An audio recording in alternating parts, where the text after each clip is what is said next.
Vamos fazer uma pausa antes das 2 ou 3 últimas pregações sobre a vida de José. E hoje não vamos falar deste assunto, mas de um milagre do Senhor Jesus Cristo. 3 evangelhos falam deste mesmo milagre, então nós vamos tratar de trechos que se complementam. Nós vamos tomar como base Lucas capítulo 6, versículos de 6 a 11.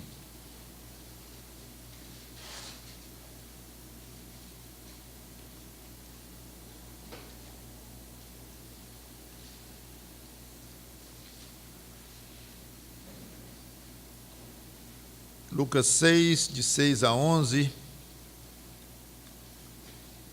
diz assim a palavra de Deus. Sucedeu que em outro sábado entrou ele na sinagoga e ensinava. Estou em Lucas 6, versículo 6. Ora, achava-se ali um homem cuja mão direita estava ressequida. Os escribas e os fariseus observavam-no, procurando ver se ele faria uma cura no sábado, a fim de acharem de que o acusar. Mas ele, conhecendo-lhes os pensamentos, disse ao homem da mão ressequida: levanta-te e vem para o meio. E ele, levantando-se, permaneceu de pé. Então disse Jesus a eles: que vos parece? É lícito no sábado fazer o bem ou o mal? Salvar a vida ou deixá-la perecer? E fitando todos ao redor, disse ao homem: estende a mão. Ele assim o fez, e a mão lhe foi restaurada. Mas eles se encheram de furor e discutiam entre si quanto ao que fariam a Jesus. Vamos orar. Santo Deus, nosso bom Pai, glorifica-te no que vamos falar sobre o teu Filho Jesus Cristo, sobre os pecados dos homens, sobre a mensagem da salvação, que será focalizada de uma maneira especial nesta mensagem.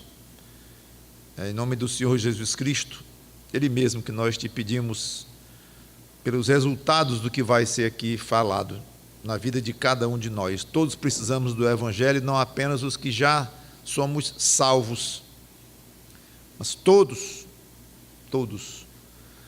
para a salvação, que nos livra da morte eterna, como muitos de nós crentes, todos nós crentes já temos, e o nosso crescimento nesta salvação. O Evangelho não é só para apelar para o não crente se converter a Cristo, mas o Evangelho também ensina a viver como Cristo viveu e a valorizar cada dia mais desta salvação, pois que o efeito que tu sabes que precisamos seja cumprido na vida de cada um de nós. Em nome de Cristo, amém. A cena é a seguinte: estavam numa sinagoga, um lugar onde os judeus se reuniam para a leitura da lei, orações. E as narrativas, então, dos 3 evangelhos, Lucas, Marcos e Mateus, se complementam. O quadro é o seguinte: Jesus entra na sinagoga e encontra um homem com a mão direita, o detalhe, direita, não é uma das mãos, mas a direita, dando a entender que fazia mais falta a ele. A mão murcha ou ressequida, inoperante, obviamente. Os fariseus, sabendo que Jesus gostava de curar as pessoas, logo ficaram atentos, torcendo para que ele fizesse alguma coisa para o acusarem, porque era sábado, e conforme a lei, os judeus não podiam trabalhar no sábado.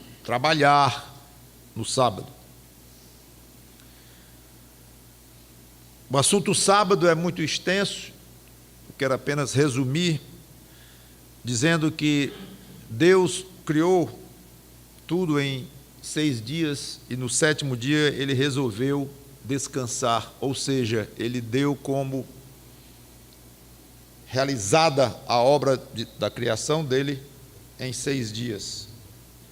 E ele queria que os judeus e todos os homens, digo mais judeus porque foi através dos judeus que ele deu a lei, seguisse esse modelo, apesar do sábado a ideia do sábado vem antes da lei, vem desde a criação, como estou colocando aqui. Mas o fato é que Deus escolheu o sábado para ser esse dia de descanso. E sábado quer dizer exatamente descanso. Mas os judeus aumentaram muito esta exigência divina, está nas Escrituras. Muitos detalhes sobre o sábado estão contidos ali. Mas como se não bastassem esses detalhes, os judeus fizeram listas enormes de tudo o que era proibido no dia do sábado. Listas, algumas delas com itens sem sentido, para não dizer ridículos. Para vocês terem uma ideia, era proibido não pela lei, mas pelas adições à lei que os judeus colocaram. Era proibido cuspir, porque poderia o cuspe cair em cima de alguma semente, e o líquido ali poderia contribuir para germinar a semente, e isso iria ser considerado cultivo da terra, trabalho. Então não poderia cuspir. E várias outras proibições puramente inventadas. Jesus chegou num ponto aqui da história deles, dos judeus, em que esse grupo de homens, os fariseus, também os escribas, que eram mais versados na lei, defendiam ardorosamente cada detalhe deste. E quem não fizesse isso estava desqualificado, estava errado, estava em falta com a lei de Deus. Diziam eles, não era com a lei de Deus, era com a lei deles. A lei de Deus tinha as suas próprias especificações. Jesus simplesmente não observava essas regras ridículas e curava no sábado. Mesmo considerando o sábado no seu sentido bíblico correto, neotestamentário, ainda havia um fato com ele que não poderia ser verdade para nenhum outro homem na face desta terra, que ele era senhor do sábado. Então ele tinha direito de fazer o que ele quisesse no dia de sábado, à parte, se fosse de acordo com a lei de Moisés ou não. Estava muito misturado ali o que era uma coisa e o que era outra. Mas quando ele se opõe duramente aos fariseus, não somente em esta questão, mas em outras, mas aqui era com relação a essas adições. E mais do que isso, o que causou essas adições? Era um espírito diferente do que Deus queria para aqueles que iriam ler a lei e obedecer, entendendo que o que importava era o coração. Misericórdia quero e não sacrifícios, era um resumo bom do que Deus queria. Não quer dizer que Deus não queria sacrifícios, queria, mas antes dos sacrifícios, que era uma coisa externa, ele queria sentimento interno, misericórdia, está lá dentro do coração. Então o que Jesus, ele lutou muito para restaurar esse sentido correto de se entender a lei de Deus, ou a lei de Moisés, que era, antes de tudo, cultivar um coração agradável a Deus, contrito, humilde, misericordioso, compassivo, e não, como os fariseus e os escribas colocaram, uma série de regulamentos e ordens e listas, pode, não pode, pode, não pode, à parte do que o coração estava sentindo ou pensando. Este era o ponto nevrálgico entre os conflitos entre Jesus e os fariseus. Então aqui, eles estavam atentos, porque obviamente estavam com ódio de Jesus por causa da afronta que Jesus fazia aos ensinos deles. Foi dito isto, mas eu digo assim. Foi dito aquilo, mas eu falo assado. Ele confrontava direto esse aspecto do ensino deles. E obviamente tinham inveja de Jesus também, por causa do poder que ele tinha e do quanto ele atraía as pessoas. Ele era uma ameaça para os fariseus e escribas. Quando viram Jesus ali na sinagoga e o homem com a mão mirrada dentro da sinagoga, eles pensaram: agora nós vamos pegá-lo. Agora nós vamos pegá-lo. Ele gosta de curar, não respeita muito o nosso sábado. Agora nós vamos apertá-lo. Jesus leu os pensamentos deles, como ele fazia, conhecia, e com o coração ardendo de vontade de ajudar o pobre homem, resolveu ensinar uma lição aos fariseus e aos presentes ali. Então ele manda o homem para o meio, para ficar bem à vista de todos. Não foi no lugar que ele estava, não. Vem ali para o meio, fique bem no centro. De propósito, ele queria expor. Neste ponto, os fariseus não aguentaram mais e perguntaram, está lá em Mateus 12, vou ficar usando Lucas, Mateus e Marcos: é lícito curar no sábado? Eles previram logo o que Jesus ia fazer. Quando Jesus mandou o homem para o centro, ele disse: ele vai curar mesmo, vai nos afrontar mais uma vez. Agora nós vamos apertá-lo. É lícito curar no sábado? Era a oportunidade que ele esperava. E ele responde com outra pergunta, muito inteligente: que vos parece? Está em Lucas. É lícito no sábado fazer o bem ou o mal? Salvar a vida ou deixá-la perecer? Olha a sutileza. Os fariseus perguntam a Jesus se era lícito curar. Ora, curar é uma atividade que alguém faz com relação a outro, algo externo. Jesus desprezou o aspecto da atividade e olhou para a atitude com o próximo. Fazer o bem ou fazer o mal? Ele foi para a essência. Curar era um aspecto de fazer o bem, uma forma de fazer o bem. Não era o mais importante da história, não. Era fazer o bem ou fazer o mal. Curioso é que então para ele a opção não era fazer o bem. Opção 1, fazer o bem. Opção 2, não fazer nada. Não. Para ele não fazer nada, ou não fazer o bem, podendo fazê-lo, era igual a fazer o mal. Vocês entenderam isso? É lícito fazer o bem ou o mal? Não, e cadê o neutro? Não tem. Se pode fazer o bem e não faz, está fazendo o mal. É implícito no ensino de Jesus isso. E coloca a ideia de fazer o bem num patamar muito elevado e muito delicado.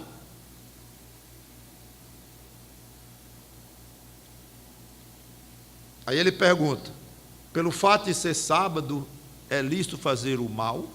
Porque se eu não curar esse homem agora aqui, eu estou fazendo mal, já que eu posso fazê-lo e devo fazê-lo. Então era isso que Deus queria das pessoas, Ou será que Deus esperava que fosse feito o bem? Pelo fato de ser sábio, era melhor salvar ou curar alguém, ou deixar doente e até mesmo morrer? Esta é a pergunta que ele colocou diante deles. Quando ele pergunta salvar a vida ou deixá-la perecer, claro que ele vai mais longe do que apenas curar a mão. O homem não estava com risco de morrer com aquela mão assim, mas ele generaliza aqui. Somente essas perguntas já eram suficientes para deixar os fariseus mudos. Porque a resposta era evidente demais, ou seja, eram perguntas retóricas. São perguntas que não exigem resposta de tão óbvias que são. E aqui estava um. Mas ele foi além.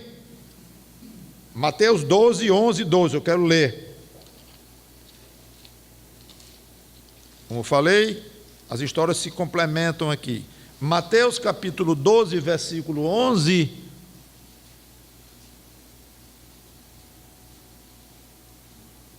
Um detalhe muito interessante e importante que Lucas não colocou, Mateus colocou. Ao que lhes respondeu: qual dentre vós o homem que, tendo uma ovelha, e num sábado esta cair numa cova, não fará todo o esforço, tirando-a dali? Ora, quanto mais vale um homem do que uma ovelha?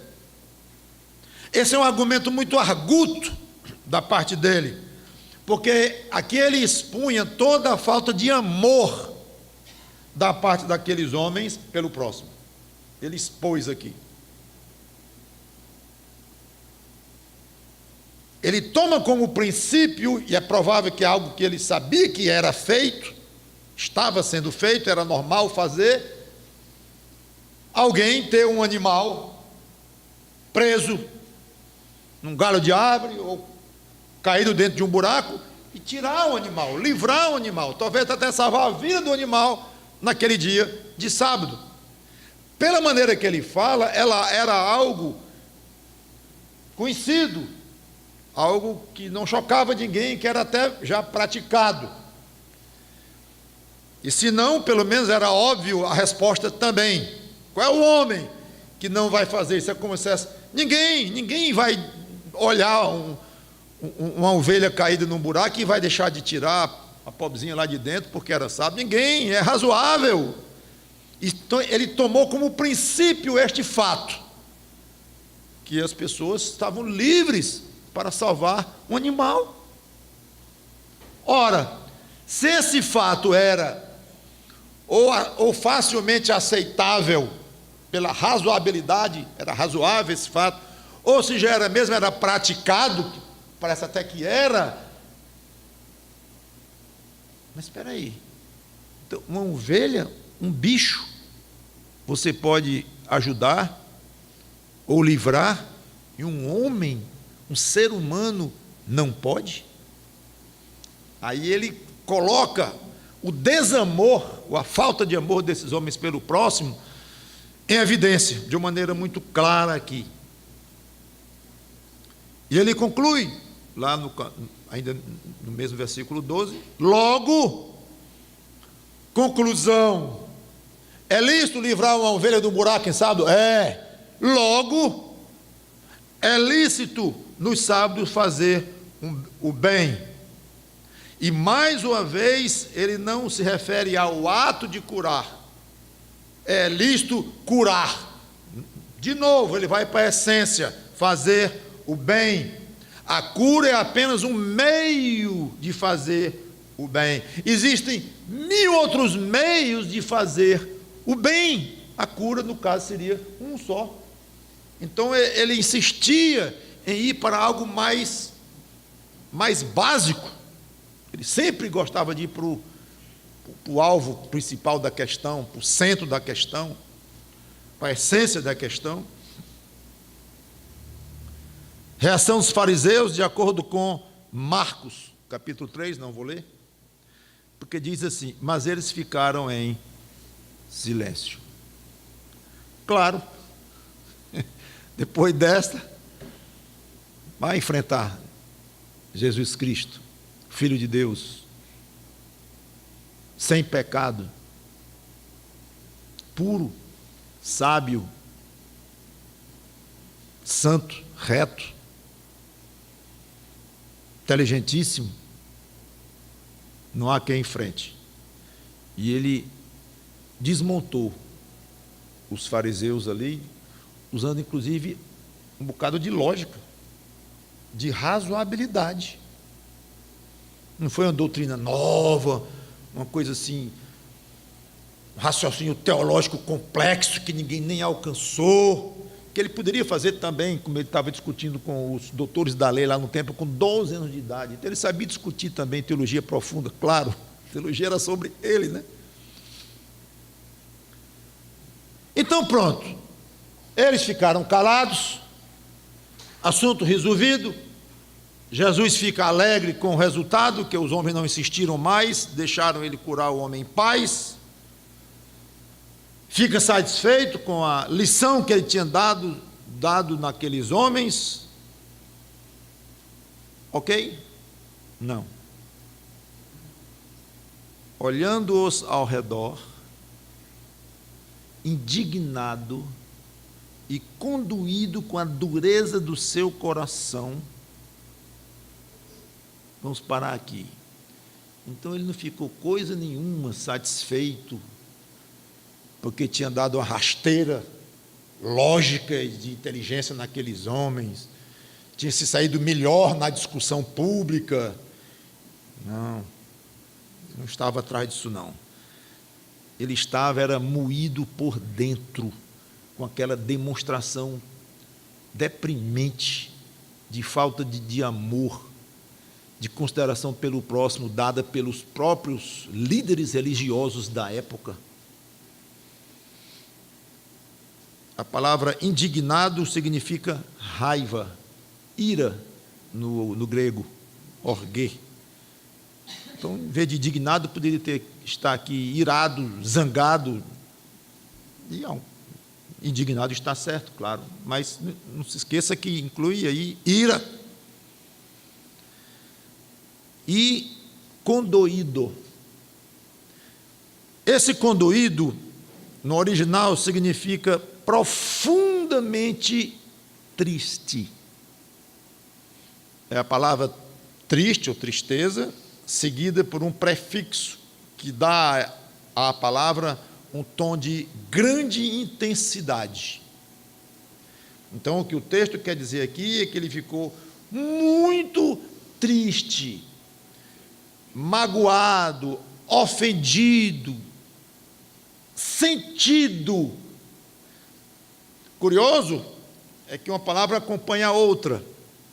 Não é só com raiva que ficou com a dureza dos corações. E não é só triste e uma tristeza que não tem nada a fazer com ela. Tem.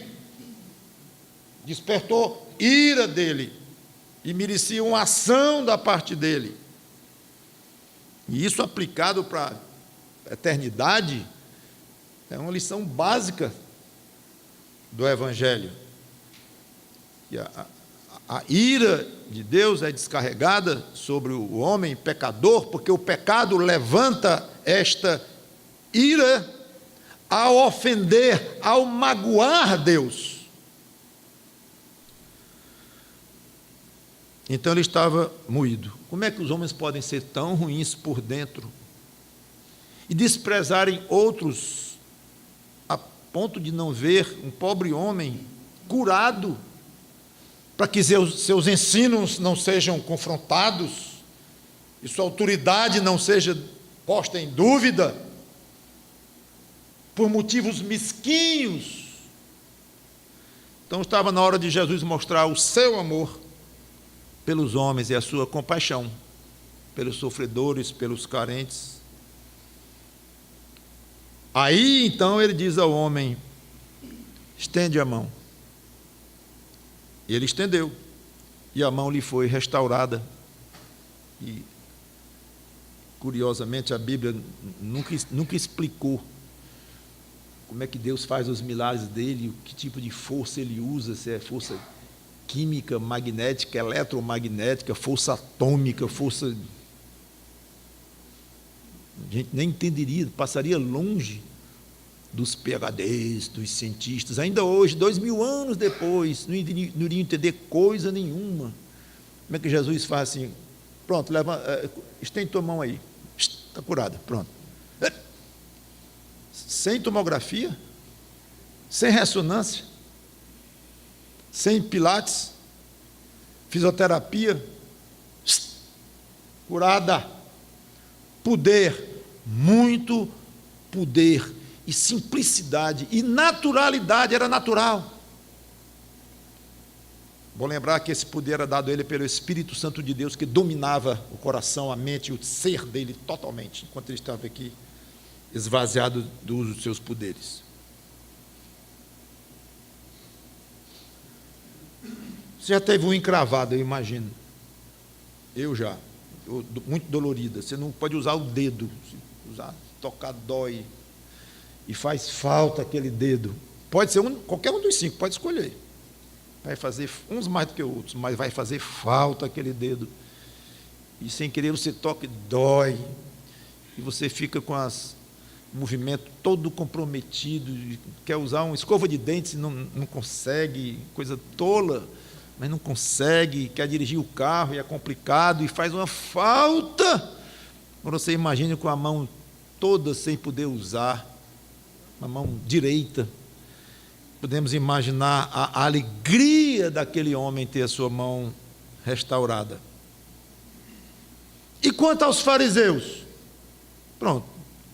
Aprenderam a lição, ficaram envergonhados com a dureza de coração, foram até o homem, abraçaram-no e respeitosamente honraram a Jesus.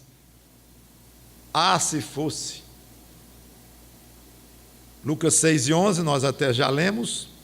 E Mateus 12:14, onde eu estou. Retirando-se, porém, os fariseus conspiravam contra ele sobre como tirariam a vida. E em Lucas 6:11,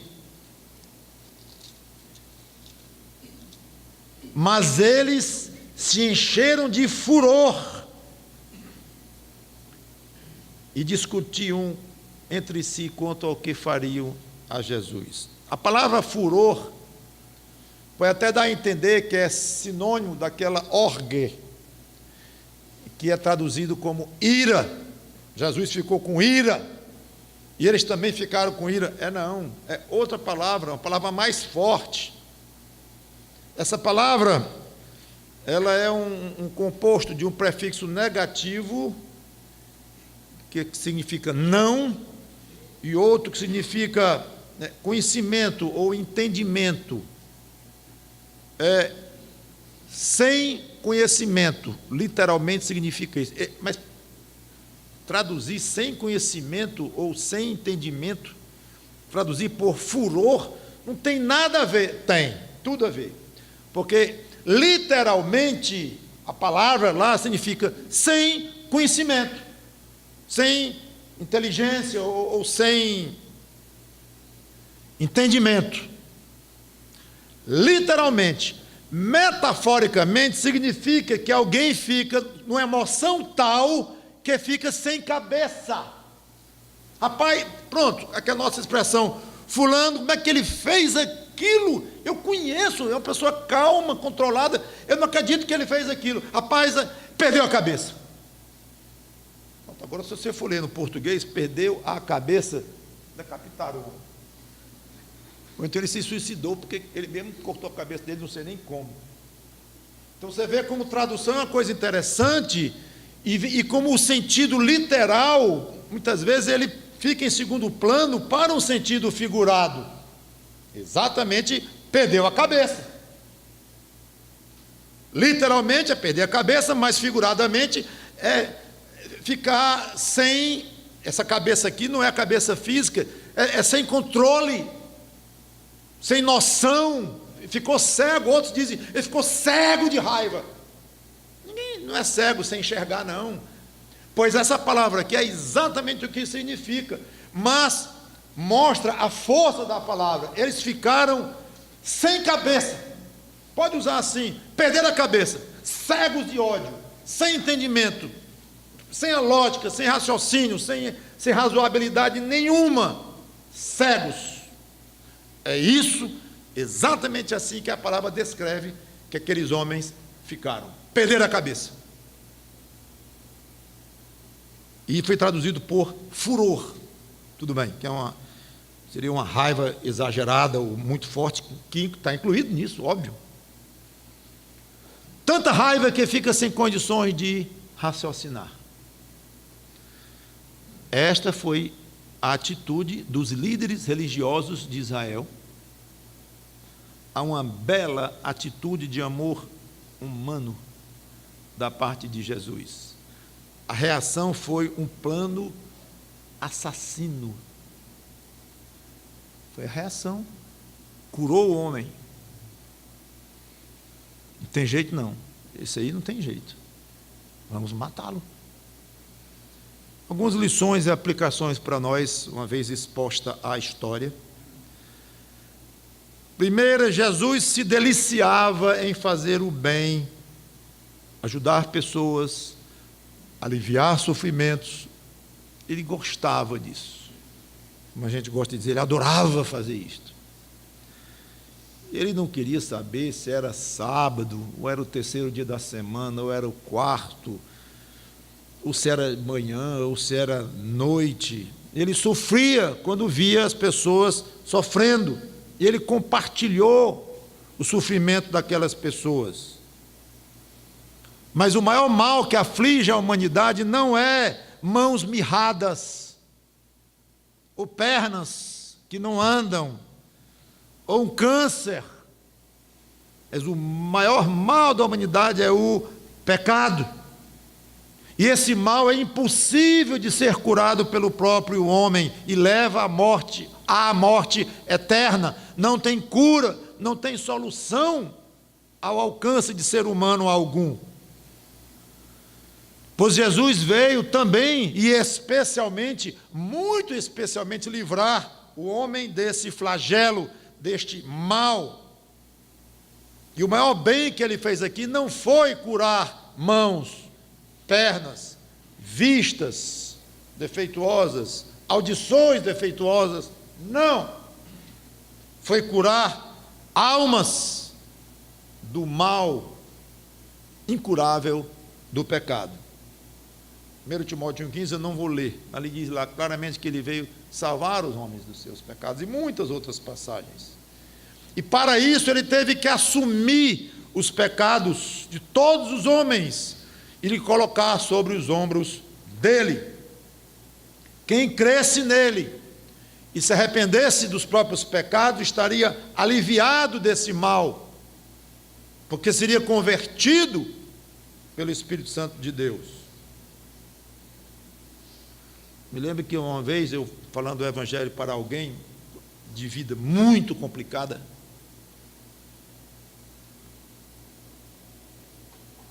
ele disse: pastor, eu reconheço que Jesus foi uma pessoa muito boa, não tem problema com isso não.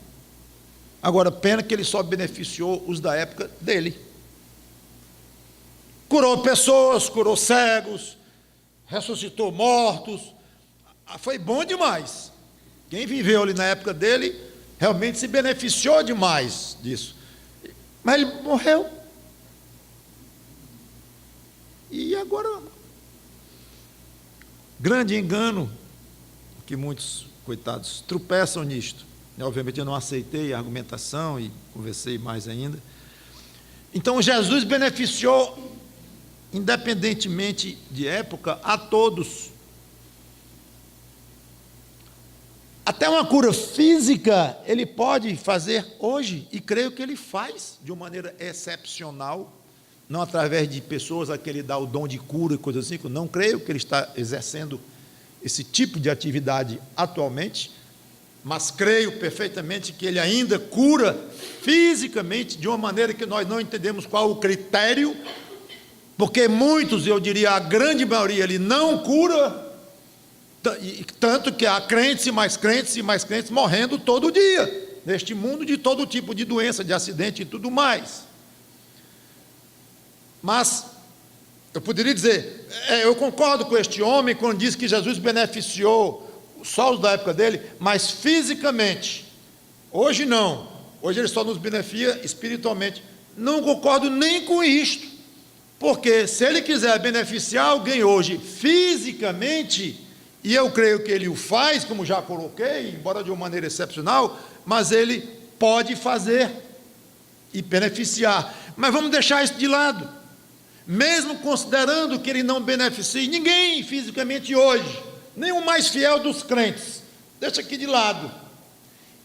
Isso é insignificante comparado com o que ele beneficia ainda hoje, com a mesma força e intensidade que ele beneficiou quando ele veio aqui, e ao longo desses 2000 anos, e até antes dele, de outra forma, mas sempre pela fé na palavra de Deus, ele continua beneficiando pelo fato dele ter morrido numa cruz. Então, hoje, a opção de dizer, Senhor, eu te aceito como meu Salvador, eu quero ir até os teus pés e me entregar ao teu controle, me perdoa, por favor, como pessoas fizeram fisicamente aos pés dele na época, hoje nós podemos fazer, não mais fisicamente aos pés dele, que está nos céus, mas podemos fazer com todo o nosso coração, e é tão aceito quanto foi aceito na época em que ele esteve aqui fisicamente. Então a capacidade, o poder, o desejo de beneficiar pessoas da parte de Cristo, absolutamente o mesmo. E você, amigo ou amiga que tem ouvido a palavra de Deus, não sei de que forma, de que maneira, se correto ou distorcido ou não, mas de alguma forma que tem se familiarizado um pouco com o Evangelho, ou com a pregação do Evangelho, você pode se beneficiar hoje, e mesmo que nunca tenha ouvido o Evangelho, mas hoje você pode se beneficiar atualmente, porque hoje ele ainda gosta de ajudar pessoas, e de aliviar sofrimentos.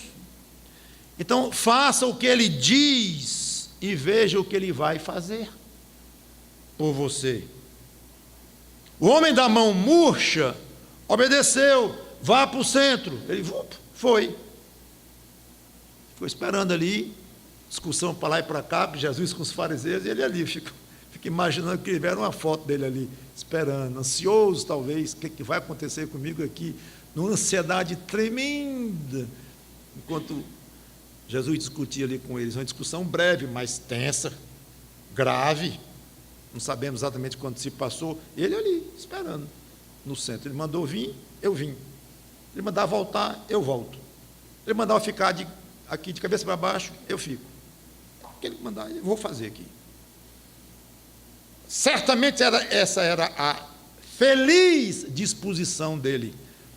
Por que nós achamos isso? Porque fez Jesus dizer, agora estenda a mão. Ele, estendeu bem ligeirinho, não era o braço esse aqui, era só a mão, com a mãozinha lá, aí pá, Jesus o cura imediatamente.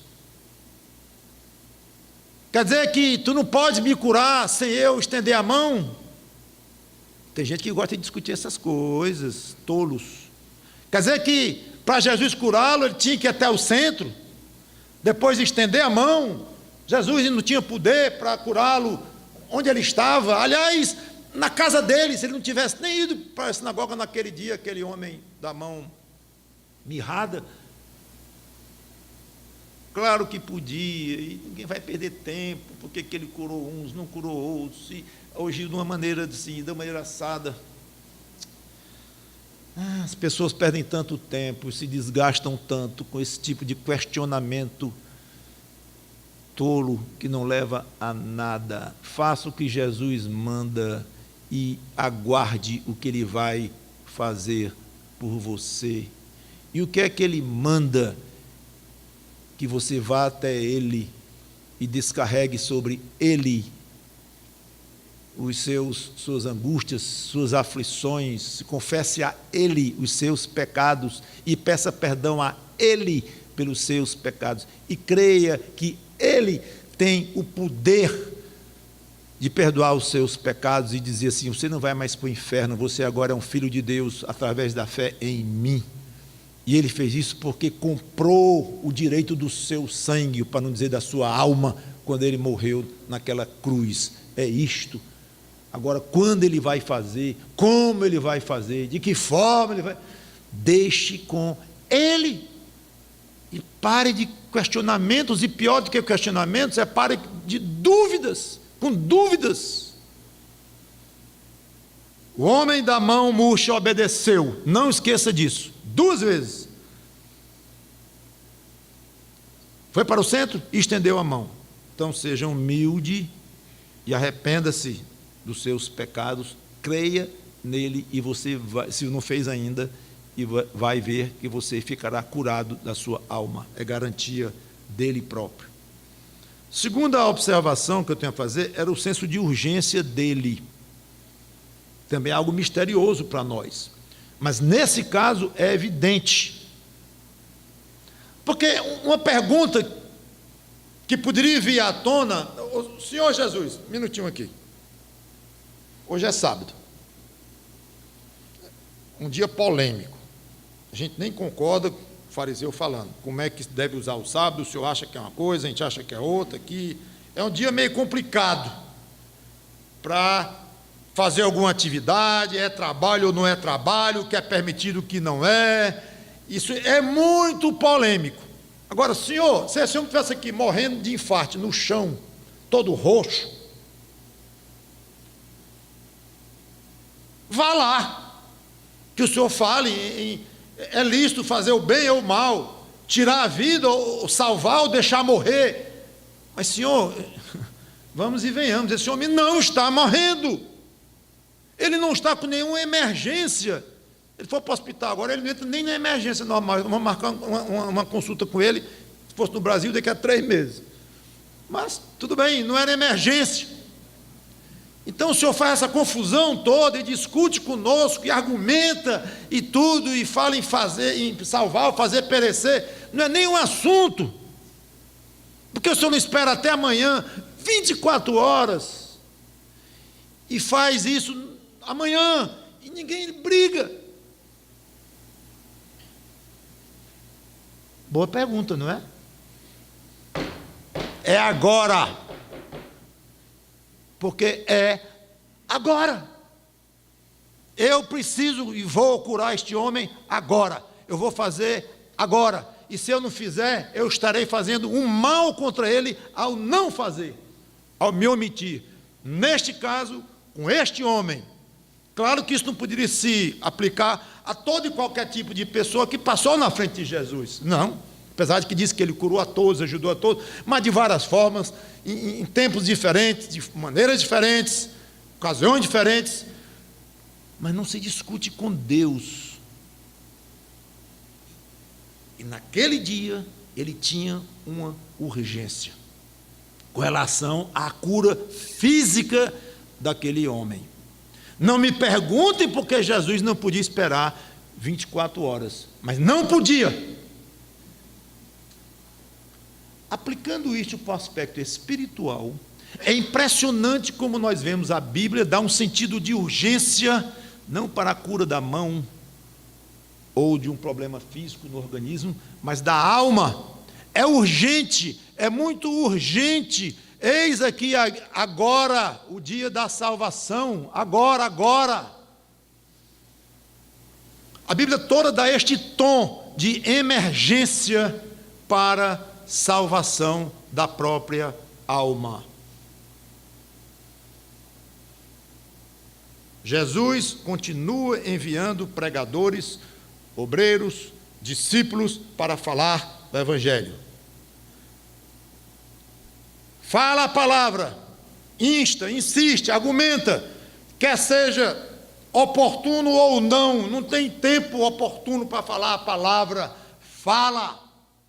Logo, a Bíblia diz: quem pode fazer o bem hoje e não faz, nisso está pecando. Não deixe para fazer amanhã o que você pode fazer hoje. Se você está no seu poder fazer o bem hoje, faça. Exatamente o princípio que está lá em Provérbios. Jesus aplicou na vida dele. Então, para ele, naquele momento, não tinha outra opção senão curar aquele homem. Para você, crente, para mim, não tem outra opção senão ser servo de Jesus e pregar o Evangelho de uma maneira urgente. Como se as pessoas estivessem perecendo hoje. Como se o fulano, a cicrana, para quem você poderia ter pregado o Evangelho, fosse morrer hoje. E pode morrer mesmo. Você garante que ela não vai morrer? Ou que ele não vai morrer? Então fica aí esta observação. Você é salvo em Cristo? Não. Pois, cuidado, resolva esta pendência o mais rápido possível. Jesus Cristo tem urgência em lhe salvar. Mas você precisa ir até Ele humildemente pedir salvação. Corra. Não perca tempo. Terceiro, devemos imitar Jesus, nós que somos crentes nele, discípulos dele, e também fazer o bem de todas as formas possíveis.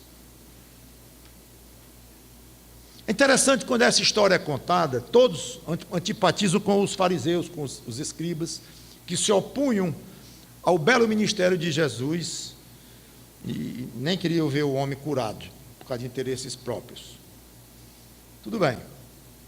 Mas será que além de todos antipatizarem com os fariseus e escribas, será que todos simpatizam com o que Jesus fez e a maneira como ele agia, a ponto de se identificar com ele na intensa vontade de fazer o bem? Antipatizar com os fariseus é fácil. Simpatizar com Jesus de uma maneira teórica, romântica, é fácil.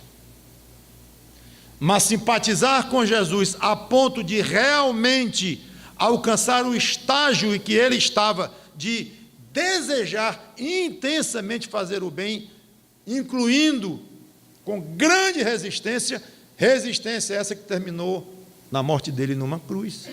Você simpatiza com Jesus até este ponto? Ou fica só no romantismo, que lindo, e mandando versículo para os outros no WhatsApp?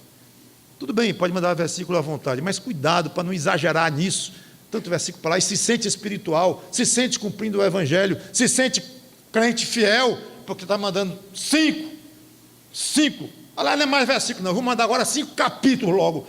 Agora eu quero ver. Não tem quem bata comigo no WhatsApp agora. Vou mandar 5 capítulos por dia. Mostrar o que é pregar a palavra de Deus. Não confunda as coisas, não. Confunda, não. Oh, mas há tanta ignorância, tanta falta de entendimento nessas coisas. Não quero nem por aí. Mas, eu estou falando é do desejo de fazer o bem. Se isso está na sua alma, provavelmente menos do que você pensa. Sabe por quê? Porque fazer o bem cansa. E nós somos preguiçosos. E se nós somos preguiçosos muitas vezes fisicamente, fazer ginástica, exercício, isso, aquilo, mentalmente, ler, raciocinar, imagine espiritualmente, que é o tipo de exercício que puxa mais pelo ser humano, é o exercício espiritual e a prática do que é correto. E Paulo diz lá em Gálatas 6:9, não vos de fazer o bem, não vos 3 pontinhos de fazer o bem. Então cansa. Paulo não iria dizer, não vos cansei de fazer o bem, se fazer o bem não cansasse. É óbvio que cansa. E o original lá está escrito, é cansar mesmo, deixar exausto. Vou acelerar um pouco. Deixa eu fazer uma pesquisa aqui. Não, deixa eu fazer não. Seria interessante fazer uma pesquisa, mas faça com você próprio, lá na sua casa. 3 propósitos que dão motivo à sua vida. O problema é que o que eu vou dizer agora vai estragar, porque eu vou dar uma não sei se é uma dica, porque esse tipo de coisa Não é dica, não é porque eu vou dizer que é bom que você... Ah, pastor, essa é boa, essa eu vou incluir aqui. Não, não. Eu quero saber o que é que hoje, agora, nesse minuto, tem na sua cabeça. E se eu distribuísse papel para cada um e caneta e dissesse, escreva aí 3 propósitos que dão motivos à sua vida, ou que dão motivo, no singular mesmo, que dão essencialmente um sentido à sua vida. 3 propósitos. Seria muito interessante verificar se teria algo parecido com fazer o bem ou ser benéfico ao próximo. Seria muito interessante. Se você colocaria isto, graças a Deus, você está bem focado. Se não, pense nisto e procure inserir este belíssimo propósito nas suas grandes diretrizes de vida. Deus valoriza muitíssimo a quem se dispõe a ajudar outros, especialmente com sacrifício pessoal. Quando estiver esmorecendo, cansando nessa bela atividade de fazer o bem, olhe para Jesus, pegue força de lá. 4, o mundo sempre se opôs à prática do bem. Vamos dizer sempre, depois que entrou o pecado em Adão e Eva, que entrou logo depois da criação. Então, o mundo é dominado pelo grande inimigo de Deus, o diabo, que é o príncipe deste mundo. E João termina a sua carta dizendo, o mundo inteiro jaz, repousa, está ali no maligno. É uma afirmação triste, mas é fato. E os fariseus eram uma amostra da humanidade, no que ela tem, de uma maneira geral, de ódio, frieza, interesse próprio, inveja, crueldade e tudo mais.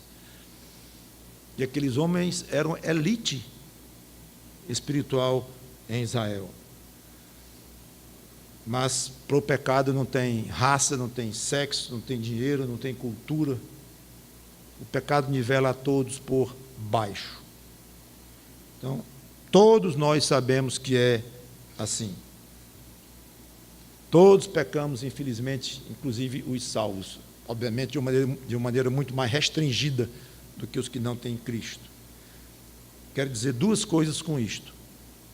Primeira, se você não é crente ainda em Cristo, meu amigo e minha amiga, o mundo não vai querer que você seja salvo por Jesus.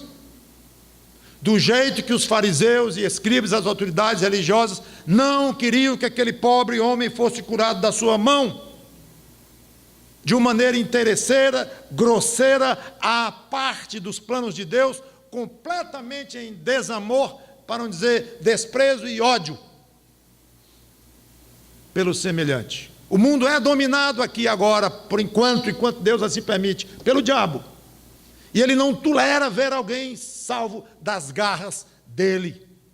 Então o mundo, o diabo, os discípulos do diabo, os que não são crentes, vão se opor à sua conversão. Mas como é que pode alguém se opor ao fato de um pobre miserável estar condenado à eternidade no inferno, e agora, pela fé, escapar desta condenação, se tornar um filho de Deus, salvo eternamente? Como é que alguém pode se opor a um plano desse? Antes de você responder como é que pode, creia nisto, e olhe ao redor, e abre os jornais de hoje, de 100 anos atrás, de 1000 anos atrás, e veja, está lá a resposta. Pelo menos na prática, se você entende ou não, se você alcança ou não, o motivo teológico que a Bíblia dá, mas não precisa nem aprofundar tanto, é óbvio, está ao redor. Então, cuidado, você que está querendo ir para Cristo, o mundo não vai querer. E muitas vezes, quando eu digo o mundo, pode ser seu marido, sua mulher, seus filhos, seus amigos, não vão querer, e grandes obstáculos serão colocados, como foi colocado aqui, para Jesus não curar aquele pobre homem. Segunda coisa, os que confiam no homem estão perdendo tempo e se prejudicando, enquanto está a vida terminando de uma maneira acelerada. Não sei como é que pode alguém falar em fé no homem, um ser tão pecador, tão ruim, mas é muito comum se ouvir falar, fé no homem, tem que ter fé na humanidade, e coisa desse tipo. Não vá nesta falácia. Por fim, Deus se entristece por causa do pecado, se ofende, se magoa, e ao mesmo tempo reage com muita indignação contra a dureza de quem resiste a abandonar o pecado. Pecado é ofensa à natureza de Deus, e isso o entristece, o ofende, mas não fica só na tristeza, ele reage. E a reação de Deus é despertada pela ira santa dele, que exige justiça, porque ele é um Deus justo. E ele sempre pune quem precisa ser punido. Uma das maiores vitórias do diabo numa civilização, numa cultura, e entre elas o Brasil está altamente incluído, infelizmente, chama-se impunidade. Isso é coisa totalmente satânica. A ideia de impunidade, de não responsabilizar quem é culpado. O assunto aqui não é falta de misericórdia, falta de oportunidade ou compreensão, nada a ver com isso. É simplesmente um princípio divino de punir a quem infringiu. Pode até ter misericórdia, compaixão, mas na hora que entra na impunidade, a misericórdia não é mais a de Deus, porque Deus é misericordioso de uma maneira tal que Ele não anula a impunidade que Ele estabeleceu como algo fixo na criação dEle, para não dizer que vem da própria natureza dEle. Então, quando alguém rejeita o plano de Deus, de enviar Cristo como Salvador, e alguém rejeita, não aceita, não quer, Deus acrescenta a indignação ao pecado daquela pessoa, aos pecados, pela rejeição explícita ao que Ele ofereceu gratuitamente, Cristo, para o pecador. Então, cuidado, meu amigo, minha amiga, sem Cristo ainda, com a indignação de Deus e com a sua rejeição a Cristo. Por fim, aceite a ajuda de Cristo. Já comentei que ele foi muito feliz, aquele homem, a acatar as ordens de Jesus Cristo. Pois faça assim também. Leia os evangelhos, leia a Bíblia, ouça pregações, leia artigos, que você perceba, e não é difícil perceber, a seriedade, o compromisso de quem está falando, ou pregando, ou escrevendo. Pode ser uma pregação formal como esta, pode ser um bate-papo num ponto de ônibus, mas não é muito difícil perceber que aquela pessoa que está falando para você está falando de uma maneira séria, e você vai chegar em casa e vai ler na Bíblia, conversar com um amigo que conhece, e dizer, olha, me disseram isso, é verdade, não é, por isso, aquilo. Vá entrando nisto, vá se envolvendo, vá tomando conhecimento da palavra de Deus, para que você seja dirigido de uma maneira correta até Cristo. Mas aceite a ajuda dele e converse com ele. Fale com ele, não creio que você vai ouvir as respostas audíveis, não. Mas ele vai ouvir o que você vai falar com ele. Peça a ele ajuda. Peça a ele que envie pessoas para pregar o evangelho para você de uma maneira correta, de uma maneira séria, simples, mas séria. Fale das suas angústias para ele. Peça orientação. Está confundindo, ou você está confuso com religião, qual é a religião correta, essa ou aquela, ou mesmo entre religiões existem várias denominações diferentes, qual é a certa, qual é a errada, qual é isso, qual é aquilo. Peça a Cristo orientação e que providencie uma maneira de lhe tirar essas dúvidas e de levar aos pés dele pela fé. Vamos orar. Obrigado, Senhor Deus, pela Tua palavra, por este milagre tão rico que Jesus fez em termos de lições que Ele deu para os homens da época, todos que estavam lá, e hoje também. Alguns lições aprendidas de uma maneira muito gostosa, positivas, e vendo como ele age. Outros resistindo, querendo até matá-lo. Então, que a reação de quem está aqui hoje sem Cristo não seja esta, embora hoje seja impossível matá-lo, mas de rejeitá-lo. Que ninguém aqui tem essa infelicidade de agir assim, mas, pelo contrário, corra aos pés dele e se exponha ao que ele mandar. Só bem virá da parte dele. O perigo é zero dele fazer mal a alguém de alguma forma, porque ele só sabe, só quer, só deseja fazer o bem.